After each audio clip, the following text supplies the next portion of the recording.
mysterious weather phenomenon has been discovered worldwide. It's as deadly as a tornado, but there's no way to prepare for its killer blasts of wind. The aircraft banked almost 90 degrees to the left. The unknown winds rush from menacing skies straight towards the ground. With a force of more than 100 miles per hour, the downburst affects everything in its path. It may not be as powerful as a tornado. We know they're killers. I do have a wind shear. I'm going to go to maximum throttle. The phantom beast counts houses, trees, and most importantly, commercial jets as victims. We saw individuals that looked like they were just lying on the ground sleeping. It was a war zone. Almost undetectable. Ground's coming up at you a mile a minute, and wham. Almost never solved. The pilots had no inkling that there was even anything out there. Its destructive path is unmistakable. All of a sudden, I hear this plane cracking through trees, and I just knew that all my neighbors were dead. A team of scientists are on a frantic dash to find and prevent this killer burst of wind from beating them to the finish line and adding more lives to its deadly tally.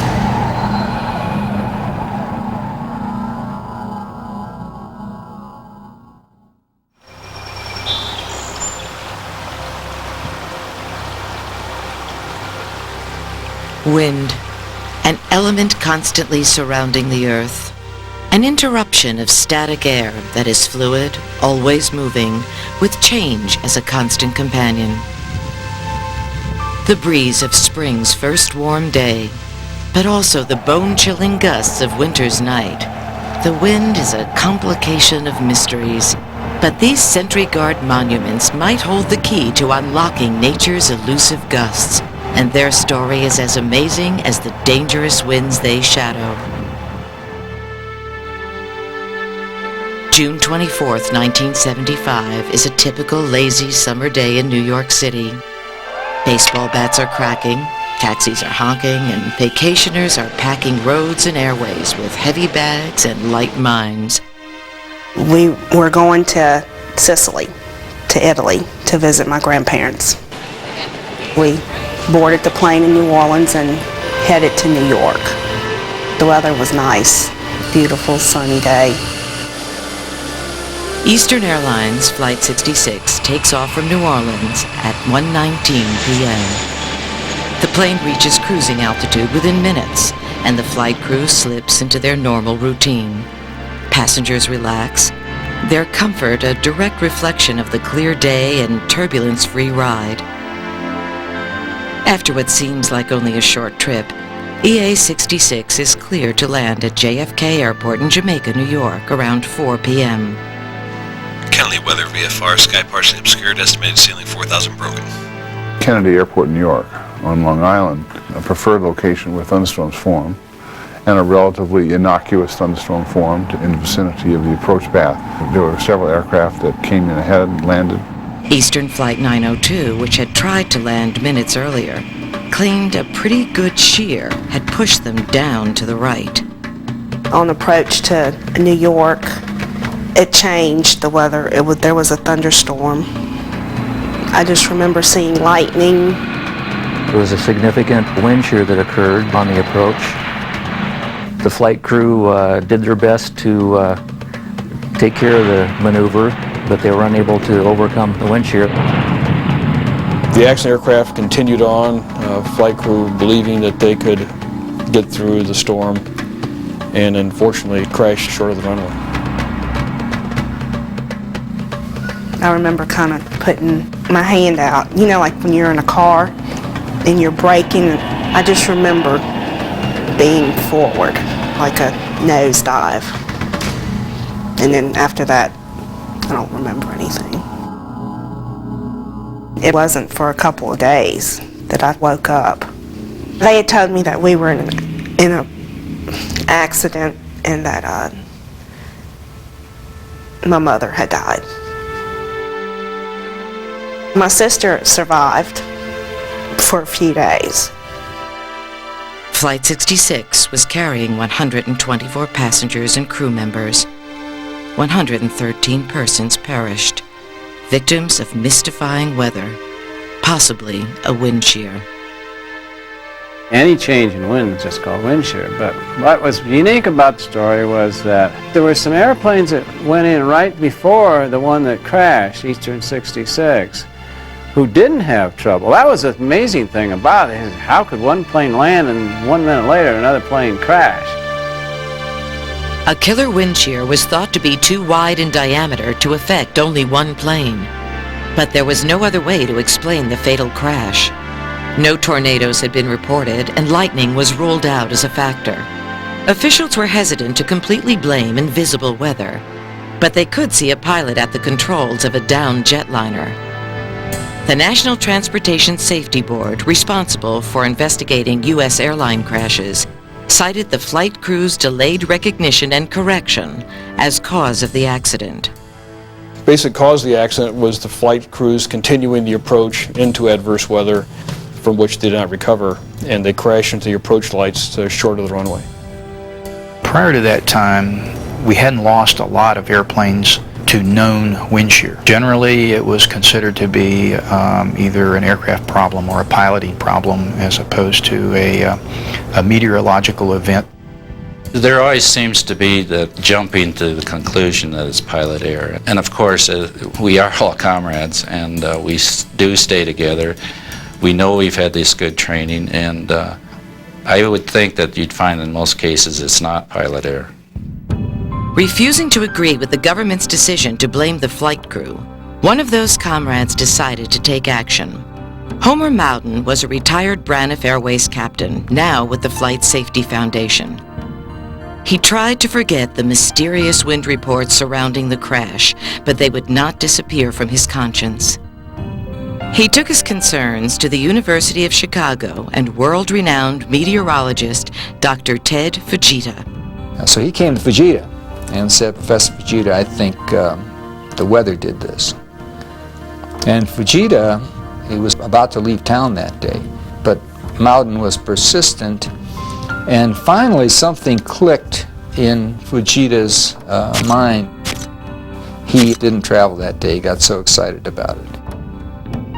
Fujita was a very fun-loving guy. Talk about getting excited about weather. Any little thing about the weather, he'd just jump up and down with joy and have a great time.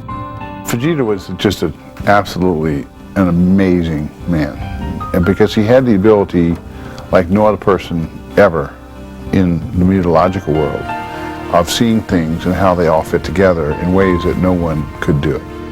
Fujita was no stranger to horrific accident scenes. His eyes had long ago been trained to look past the death and mayhem and focus on distinctive damage patterns left in the destruction. Mouden's description ignited a path of association blowing back to his early years when he was one of Japan's brightest young scientists. When the atomic bomb was dropped and the Japanese government was trying to figure out exactly what happened, and he was the person that went out and investigated. He went there and examined all the damage patterns, and at that time he realized that, of course, the damage patterns were moving outward, sort of divergent from the point of explosion. He went from studying the bomb explosion patterns in Japan and trying to figure out where exactly the bomb was dropped to studying tornado patterns in the United States. Fujita had become something of a cult hero for his work in cyclone research over the years, inspiring the nickname Dr. Tornado. During countless hours spent flying in observational planes over bent cornfields, snapped-off trees, and demolished houses, Fujita had become an expert at identifying the telltale signs left by a tornado's path. But he had recently noticed a mysterious new pattern in his damage surveys, one that oddly looked much like Hiroshima, and even more strange, the Eastern Airlines data he was poring over. Looking down at tornado damage, which is a twisting, converging wind damage, where the winds come together and swirl. Instead of seeing that pattern, he saw what looked like starburst patterns, where the wind comes down and splatters the trees outward instead of inward, diverging outward in all directions. He said, "Well, that's not a tornado." And then when he saw what happened to Eastern 66, which is a sudden, very rapid descent into the ground, he said, I wonder if that's related. What if a freakish, mysterious wind blew straight down out of a storm cell, strong enough to push an airplane right out of the sky? What if the wind was a previously unknown type of shear, so concentrated in its burst, it left little worlds upon slamming into the ground? And what if it occurred frequently, making every airline flight a Russian roulette-like dance with death? As with most reactions to change, his hypothesis landed on less than accepting ears. There were many different schools of thought at that time. We all knew that air came down out of thunderstorms and spread out. What was unusual is that Fujita was saying that this strong diverging wind could take place over such a small distance, a few hundred yards, a half mile. We initially kind of scoffed at some of Fujita's ideas as well, because we looked at some of his pictures and some of his scenarios and it didn't quite seem to fit. It came across as skepticism, which it was, but we made a big error. Fujita's genius really was in his observational capabilities. Fujita refused to be deterred by the skepticism. He had long been considered a non-conventional scientist. He wasn't interested in working with lots of equations or computer simulations. All of his science was the utilization of his eyes. And from that, guessing, hypothesizing, speculating what was going on inside. Fujita was an unabashed theorizer, and oftentimes he was wrong. But he knew he was not alone in his scientific alienation this time. The signs of a small burst of downdraft wind had been observed for centuries. But believe it or not, Leonardo da Vinci, back in the real early days, actually sketched out pictures of violent downdrafts with the air coming out. They did recognize that thunderstorms produce very strong downdrafts and damaging winds. There was an English mariner who did a wood block of a storm at sea, which has all the appearance of a downdraft and an outflow so intense it creates little worlds. Pilots sometimes felt the sinking effects of these mysterious bursts, not realizing just how close they were to disaster. Since the inception of flight in the early 1900s, wind has served as both friend and foe to the aviation community. Well, pilots, even from the days of the Wright brothers, understood that rapid changes in winds are definitely an aviation hazard. Pilots were very much aware of, it was called a sinker. They'd be on approach and all of a sudden the bottom would fall out and they would just sink. I flew for 37 years. I knew that it was something we had already experienced out there, but just had not put a name with it. And I feel like we just coped with it without knowing, exactly what it was. The deadly invisible burst of wind was beginning to bare its cruel teeth. But it had yet to be concretely observed, let alone named, when it struck again. In August of 1975, a Continental jet was pushed down in Denver upon takeoff. The next year, another jet was hit in Philadelphia. The mysterious wind could materialize in a heartbeat, and with lives hanging in the balances, Fujita was one man on a crusade to change the minds of institutions. Just how long would the journey be? And how many more would have to die along the way?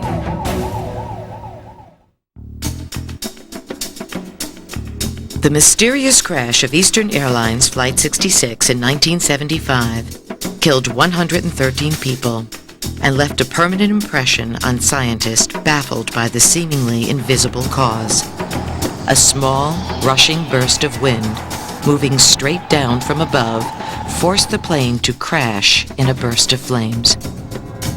University of Chicago professor Ted Fujita was an expert in proving new theories about tornadoes, but he had made this mysterious wind his new mission, and he knew if he didn't find evidence of the deadly burst soon, more air passengers would almost certainly die. My boss, he told me about Fujita's discovery, and I said, well, I think that perhaps Doppler radars could detect that. and measure its intensity.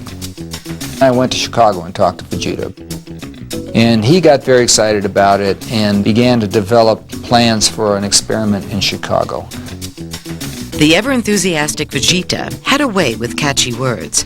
He called his project the Northern Illinois Meteorological Research on Downburst, or Nimrod for short.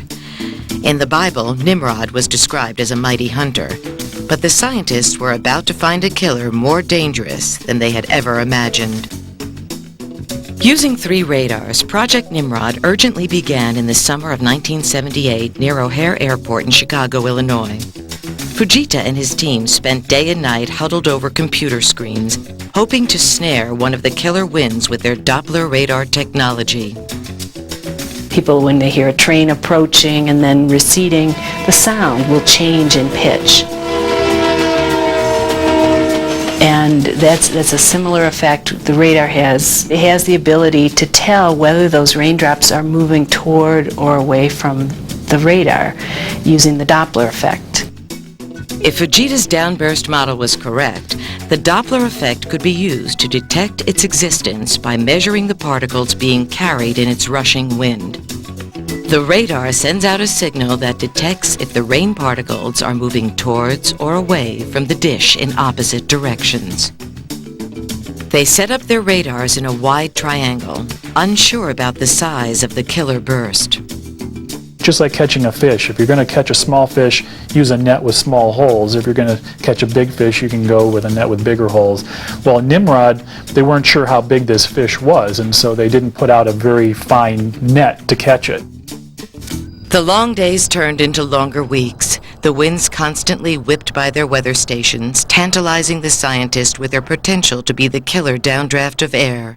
Every thunderstorm that formed could hold a deadly burst in its dark belly, and Fujita was on a mission to prove it was there lurking.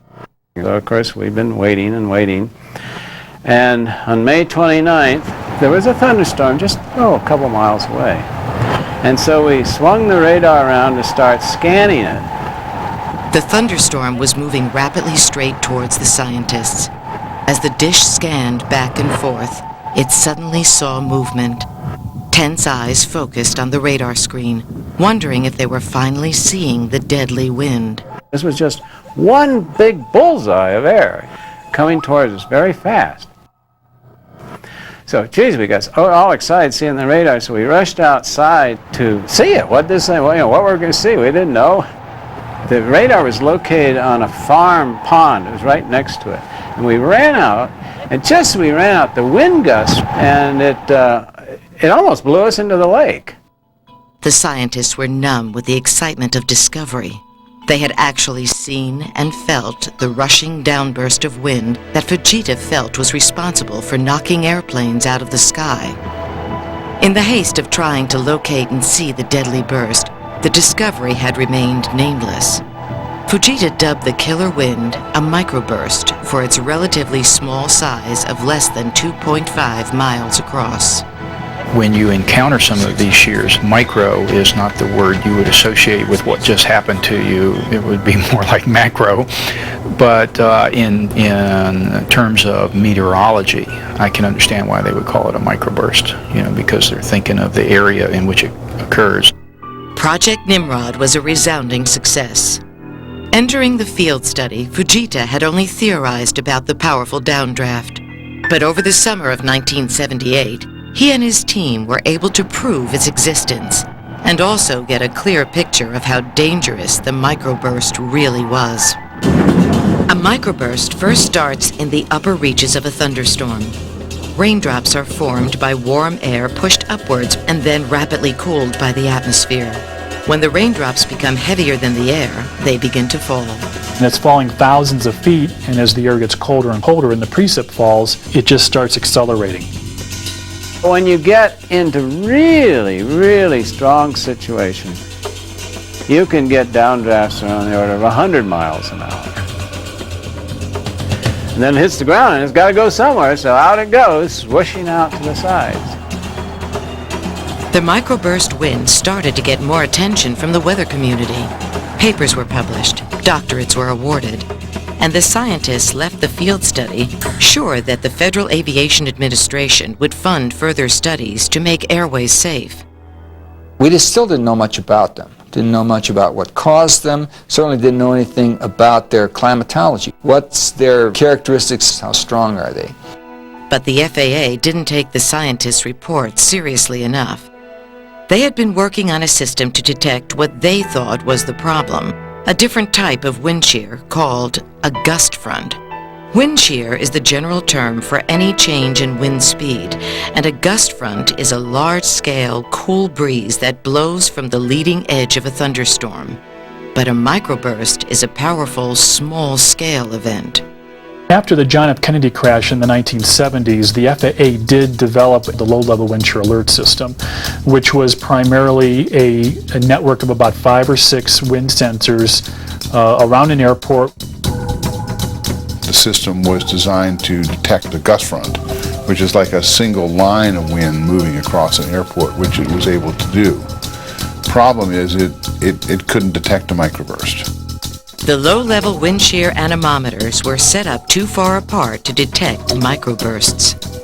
Airplanes kept landing, airplanes kept taking off, and in larger and larger numbers every year. Meteorologists knew that the FAA was sitting on a time bomb, and without a sufficient warning system, a jet crash could be imminent, taking more lives and public confidence down with it.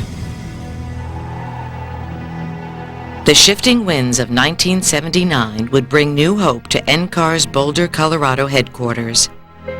John McCarthy was not only a meteorologist, but also a pilot, and the tall, outgoing scientist was convinced further research on microbursts must be done, and soon. Something's wrong here. The FAA is putting the wind shear program to bed because they think they've solved it, and we don't think it's solved at all. And we've got to do something. Without backing from the FAA, the scientists of NCAR planned a study of their own to be conducted in Colorado in the summer of 1982. Dubbed the Joint Airport Weather Studies, or JAWS, the field project would involve some of the brightest minds in meteorology.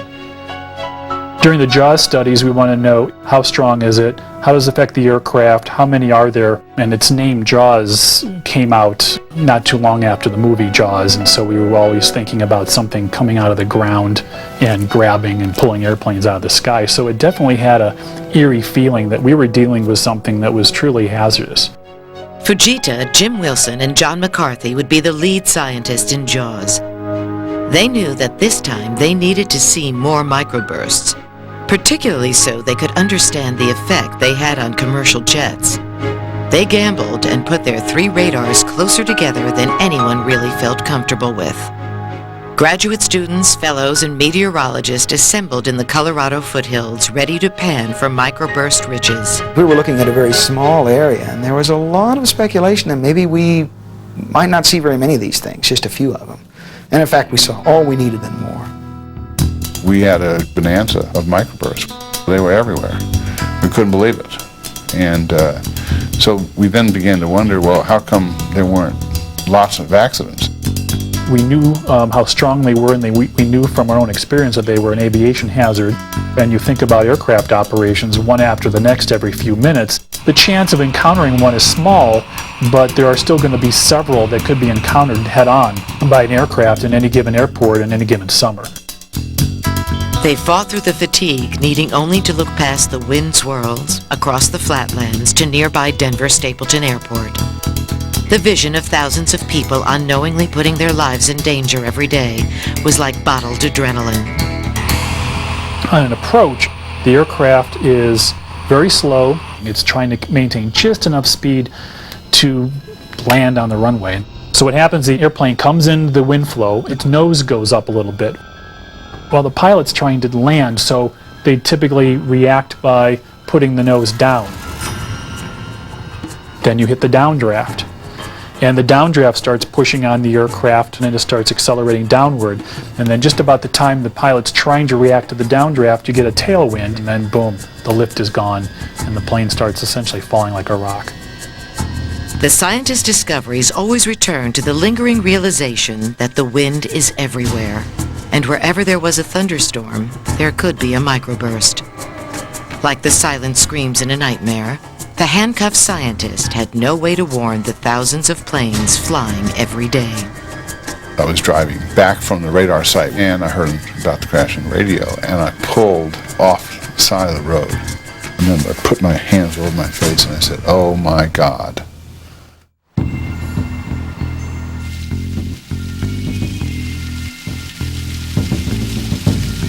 The summer wind, a breeze filled with the hope of warm days ahead. In 1982, in Boulder, Colorado, scientists from the National Center for Atmospheric Research were hoping for something different. An answer to combat the microburst, a wind phenomenon that had killed over 100 people in the previous 7 years. The Federal Aviation Administration were sure they had solved the problem, but the scientists knew they hadn't, and on July 9th, the debate would come to a fiery climax. Kenner, Louisiana, a suburb of New Orleans, where the only relief from the thick, sticky air are the frequent thunderstorms. In New Orleans, after the heat builds up, in the evening you could typically almost set your watch by it that you would have a thunderstorm come through. Pan Am Flight 759, on a stopover en route to Las Vegas, was filled with passengers, baggage, and a full tank of fuel. There was a thunderstorm progressing through the area. At the time that they got their first weather report, the winds were calm. Time 1855 Zulu, weather visibility 6 miles in haze, temperature 9 wind 240 at 2. And about the time of takeoff, the thunderstorm had moved essentially over the departure into the runway. The crew got takeoff clearance, pushed the throttles up. That's just about the point that the wind shear started to occur. The airplane lifted off, got up into the air 90 to 100 feet. It was climbing out, but at very low airspeed. Come on back, you're sinking down. There was a tree right at the beginning of this subdivision, way past the end of the runway. It's just that the aircraft was still that low. And as the aircraft was beginning to gain altitude, it struck the top edge of these trees. The right side kept going up, the left side went down, and the plane went into a bank. I was out on my patio in the back, and all of a sudden I hear this plane cracking through the trees, just popping like the motor couldn't get revved up good. And so I saw the plane falling. The wingtip hit my street, and that's when it broke loose, and all the fuel emptied out from there on. And all I could see was the flames. I saw nothing, no houses, no nothing in front of me. And I just knew that all my neighbors were dead. 145 innocent passengers and crew members, along with 8 people on the ground, died as a result of the deadly microburst. There were no survivors. The NCAR researchers who had been so optimistically studying microbursts just days earlier found it hard to accept, especially when it was revealed that New Orleans had been using the FAA's low-level wind shear alert system. New Orleans in '82, there was an LWAS system present, and the microburst came right down in the middle of the airport, right over the top of the center anemometer, and it didn't produce a warning. We determined that basically the LWAS system had its limitations. The algorithms that were in the LWAS were not the types that were required to detect a microburst. The wind had brought the microburst story to a crossroads. They were now listed as the cause of over 250 U.S. air carrier passenger deaths. The FAA knew their solution didn't work, and there could be no excuses about ignorance to the phenomenon now.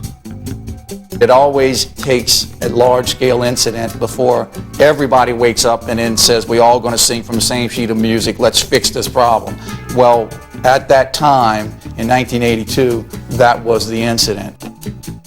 The joint airport weather studies came to a close. The program had been a sobering success. Over 90 microbursts had been seen, but the scientists in Colorado had made another startling discovery. Some of the killer winds were almost invisible to the naked eye. They dubbed them dry microbursts. In a wet microburst, the phenomenon occurs in a humid environment where moisture is easily seen as a rain shaft hitting the ground. In a dry microburst, the thunderstorm is usually in a less humid climate, and the dry air forces the rain to evaporate, making winds that are as great, if not greater, than a wet microburst, nearly invisible. That was the scary part.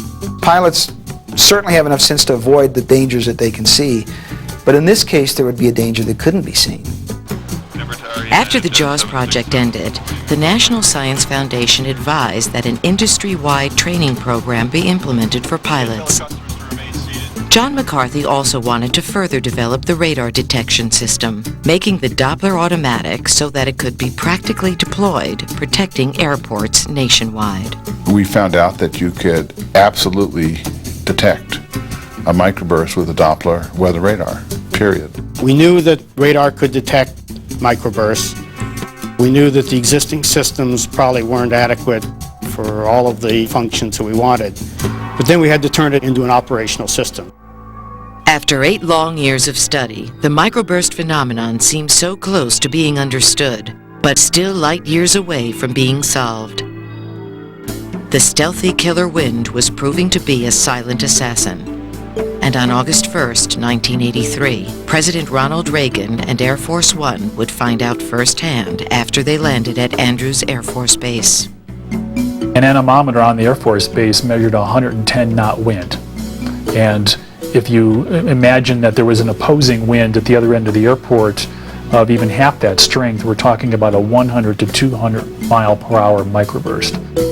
If Air Force One had been coming in sooner, the president would have been probably killed in the microburst. It was very powerful. Still, the average person didn't fully grasp the power and danger of a microburst. Unlike tornadoes or even thunderstorms, it was having trouble achieving the folklore status normally associated with severe storms. There's a lot of lore about tornadoes, and they do get a lot of respect, and a lot of times the microbursts play second fiddle to a tornado. Just because microburst, the micro sounds small, and it may not be as powerful sounding as a tornado or a severe thunderstorm, we know they're killers. The microburst was recognized as an unsolved killer in aviation, but the nation would begin to hear more and more about these phantom winds as the cause of other deaths. On July 7th, 1984, in Huntington, Alabama, a boat was hit broadside by a microburst. 11 people were trapped and drowned, victims of an unseen killer. It can be a problem anywhere. If you get a very strong outflow of air, it can knock down trees, it can knock over trailers. People die from microbursts, just like they do from tornadoes. Powerful, deadly, and sometimes invisible, the microburst was creating its own category in wicked weather lore. John McCarthy and the team from NCAR were trapped at a critical stage. Find a way to make radar detection practical for airports to start saving lives, and develop a training program to help pilots survive if they did get caught in the deadly burst of wind. Cleared for takeoff, runway 26, United 767 Heavy. 500 foot, climbing. I do have a wind shear. I'm going to go to maximum throttle. This is the captain. I'd like to ask that you remain seated. Okay, gentlemen, nice job. I've got the simulator on freeze. I'm going to put us back on the ground, and we'll talk about that last wind shear event. The wind can play the parts of both pleasant breeze and forceful killer. But the pilots in this flight simulator were lucky. They could turn off crash reality with the flip of a switch. They were part of a team of researchers trying to find a way to fly through a microburst, a killer blast of wind that had taken almost 300 lives. So far, their cockpit experiences only supported the raw fear of pilots who had felt the powerful downburst winds firsthand. It just feels like you're in the Tower of Doom. Everything's just dropping. Usually when you exit the microburst, it's a very sharp change. You're falling and then boom, it's just like the bottom came back up. Perhaps the best thing I could associate it with is when you're driving down a highway and you crest a hill unexpectedly and you get that kind of sinking feeling as the car goes over the hill and you get a little light in the seat of your pants for just a few seconds. There had to be a way to fly out of a microburst. and industry officials thought they had found a procedure that just might work. But they had to convince the FAA to adopt the cause. When you work in safety, you become very involved in the safety process. And you become very focused on not the death and destruction, but your mind immediately switches to, how are we going to fix this? Pilots blasted by a microburst are caught in a devastatingly fast shift in wind speed. First from a headwind, then the telltale downdraft, and lastly a wicked kick from a tailwind. In a really strong microburst, there was almost no chance for survival.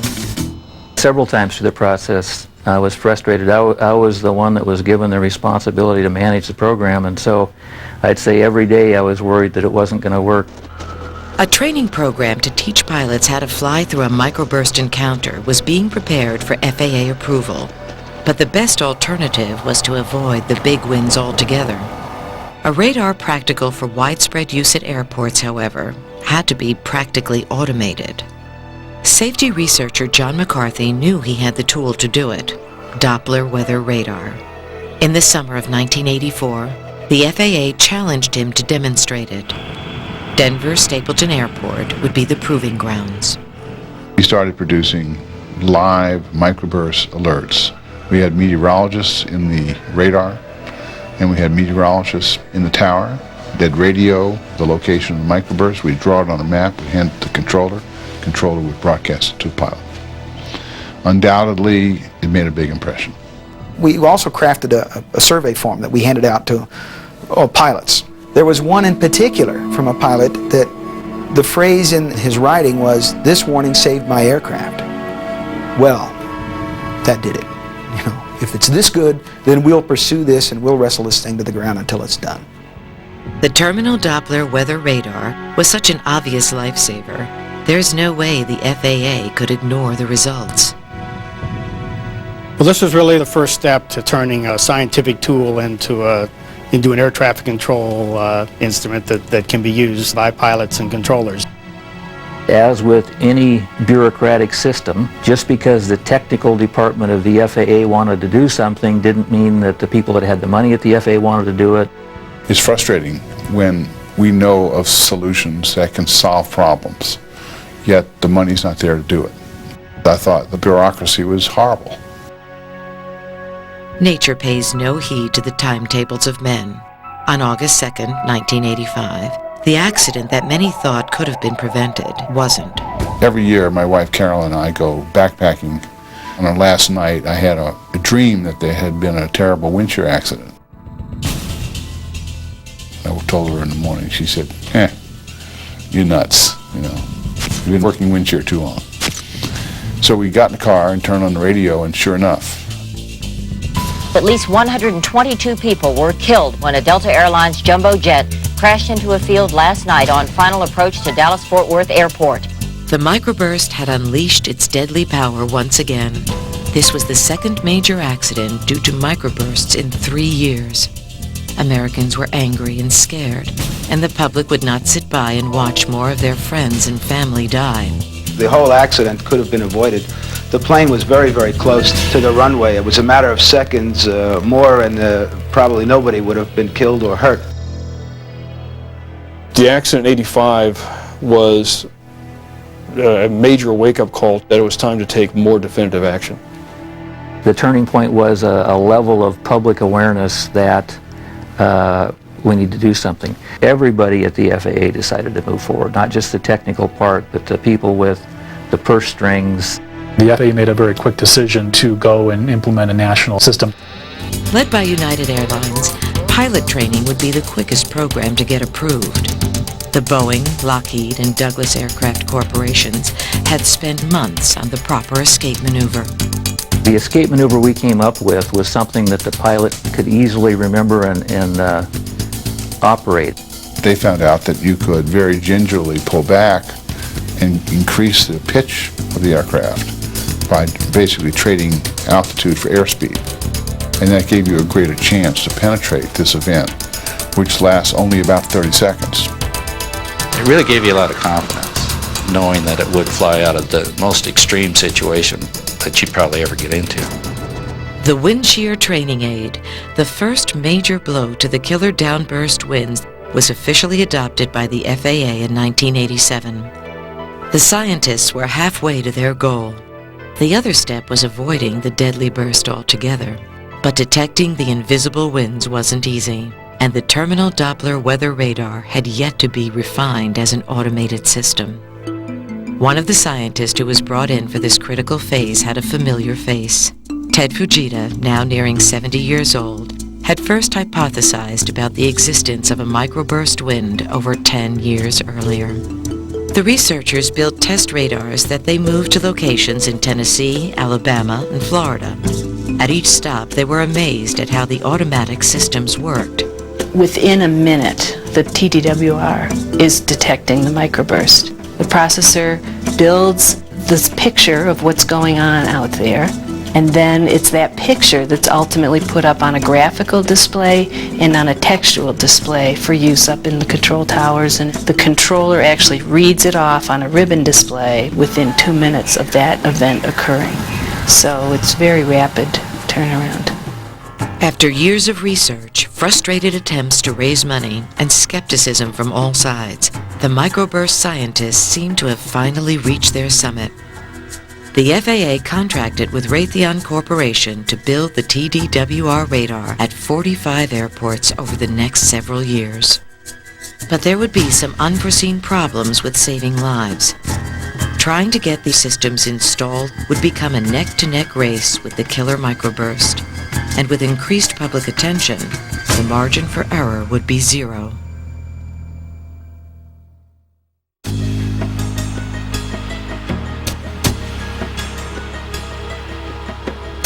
The winds of change rise and fall. In the late 1980s, the FAA's terminal Doppler weather radar system had proven able to detect and alert pilots of microburst incidents, allowing them the ability to wait for takeoffs and landings, and almost assuredly saving lives. 45 systems were scheduled for commission, but to be most effective, the TDWR had to be 5 to 10 miles from the airport, and that meant acquiring land. Nature's invisible killer would be sure to strike again if the FAA didn't have better luck in the real estate market. The biggest problem that we had was land acquisition. We had to do an environmental assessment at every site. We found Indian artifacts at one site, so we had to abandon that site. Endangered species at several sites. It was the gopher tortoises in Florida that we had to deal with. If you're 10 miles away from an airport, where do you find open land? FAA researchers tried to focus on setting up the TDWR building projects. Just when they were starting to make progress, their hopes were crushed again. On July 9, 1994, 37 people died when a microburst caused a plane to crash on approach at Charlotte International Airport. A TDWR had been scheduled for installation, but the land procurement had fallen through. The microburst threat was still there, and 9 years of silence hadn't diminished its killing chokehold. Just up the road at Langley Air Force Base, NASA was hard at work on a solution for airports without a TDWR system. They were testing a look-ahead radar that could be installed in the nose cone of commercial jets. To test the system, they would have to actually fly through a microburst at high altitude. On the very first penetration, there was a strong rain shaft. I had a sensation of excitement. This was going to be the first time that we actually got real data in the real atmosphere on how well these sensors could predict the performance hit that the airplane would take. You would fly into it and you could feel the settling of the airplane. A lot of the people in the back were initially a little concerned about it. By the time they were getting up to the second year of flight testing and had gone through some, they were actually looking forward to flying bigger ones. NASA found they could utilize their onboard look-ahead radar using equipment already on airplanes. This gave pilots the ability to get 10 to 30 seconds advance warning of a wind shear event, even when flying into airports without a TDWR system. About 2 years after we finished our flight test, the first wind shear systems were certified. They're now flying on practically every U.S. commercial jet transport. The deadly microburst winds have been silent for almost 10 years. The FAA was finally able to install 45 TDWR systems nationwide. You can see the radars close to most United States airports, distinguished by their golf ball on stilts exterior. All new aircraft is required to have a look-ahead warning system. And if a plane should get caught in a deadly microburst, pilots receive extensive training on how to fly out alive on the other end.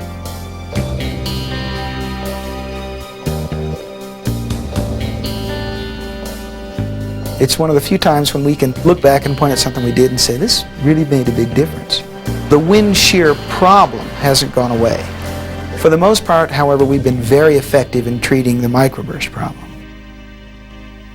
No atmospheric problem can ever be truly solved, for the weather is as mysterious as the wind that spirits it across our earthly globe. But the microburst is now widely recognized, making nature's invisible killer a frequent mention in accidents unassociated with airplanes. These microbursts are only a few hundred feet wide, if that. Kind of an interesting pattern. By the time we know about it, it's gone.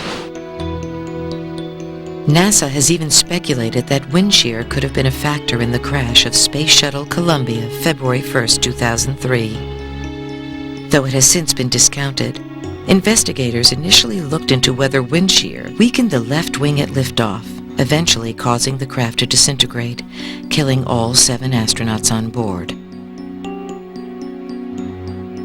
Almost 30 years have passed since Ted Fujita first hypothesized about a microburst wind. Though he died in November of 1998, Fujita did live long enough to grasp the satisfaction that so often eludes those in the scientific community. Those with the opportunity to help solve the microburst problem pulled off a rare feat. In little more than 10 years, they watched their project go from paper and pencil to directly saving lives. Well, we were having an accident about every 18 months and a major fatal about every 2.5 years. We all sat down and we fixed it, and we ended up with one of the best aviation safety fixes that many of us can cite. I think it's one of the most exciting programs I was ever involved in my life. In the U.S., since 1987, I think we may have had one accident that could have been attributed to wind shear. So that's almost a 20-fold improvement in the accident rate. That's unheard of in history. For a scientist to actually, in his lifetime, to experience a problem coming up, going out there and actually observing and understanding what the problem is, and then having implemented a procedure, there can't be anything any more rewarding to a scientist to really work on such a practical problem and see it all come to fruition. It's very exciting. I had a boss once that said, as engineers in the FAA, we have our own monuments. You know, we don't have a statue in the town square, but we can go driving around the country and we go looking at radar systems, and those are our monuments. We have them all around, and that we ought to take pride in that. Powerful, unpredictable, and deadly, the microburst is a weather phenomenon to be feared and respected, a force of wind so distinctive in shape and property that it can never be ignored again. But it is a storm that was met with an equally impressive force. A team of engineers and scientists who made all the right sacrifices to save lives. They could not tame nature's invisible killer, but they could map its tendencies and explore its workings, making the skies and airways safe for all who fly in the future.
What I have here is a Doppler velocity display of the very first microburst that was ever seen.